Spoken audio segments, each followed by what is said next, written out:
Hi, I'm Daniel Hilchen, an engineer, senior staff engineer at VMware, working on auto-deploy. Have you ever dreamed about cabling up a new rack of servers, powering them on, and walking back to your office and finding them already running your production workloads? If so, auto-deploy might be for you. In this video, we'll provide an overview of auto-deploy, the new vSphere network boot infrastructure that enables rapid provisioning and configuration of ESXi hosts. Fundamentally, auto-deploy enables a centralized state management model. Instead of managing the state of each individual host, you set up centralized configurations and rules that map those configurations to sets of hosts. Every time a host boots, it gets exactly the state you wanted it to, no more, no less. By managing hosts in this centralized fashion, you'll be able to scale up to handle many more physical hosts and have a more deterministic environment. When you turn on a host set up for network booting, it first contacts the DHCP server to get an IP address, which in turn responds with an IP address and points to a TFTP server to download the initial boot files. The host then loads a small bootloader called gPXE. gPXE executes on the host and sends an HTTP boot request to the auto-deploy server, including hardware and networking information about the host. The auto-deploy server then uses this information to check its rule engine on how to boot the host. Auto-deploy streams components in the image and the host profile for the host to boot. Once booted, auto-deploy assigns the host to vCenter so it can start running VM workloads. To provision a host, you must have a rule that maps an image profile to the host.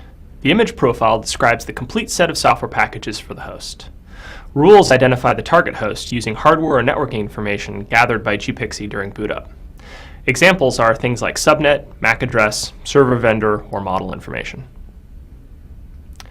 Many customers use predefined image profiles from VMware, but you might use an image profile from your server manufacturer or another vendor.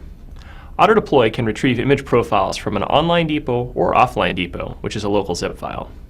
You can also build custom image profiles by adding or removing VIB packages with the Image Builder CLI. Rules apply only on first boot. If you change rules, you must perform a test and repair operation with the auto-deploy Power CLI to update existing hosts.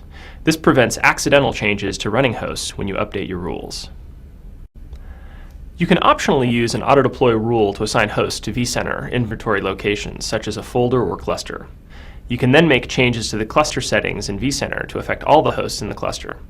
One common approach is to define rules for image profiles and inventory, and then assign host profiles to clusters directly in the vSphere client.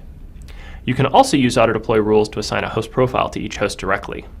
Both inventory and host profile rules apply at first boot. Changes you make from the vSphere client will be respected and override the rules. So, with just a little initial configuration, you can boot ESXi hosts and join them to VC without any human interaction. The same approach can be used for patches, updates, and upgrades. Just update your auto-deploy rules, run the test and repair command, and reboot your host to pick up the latest software content.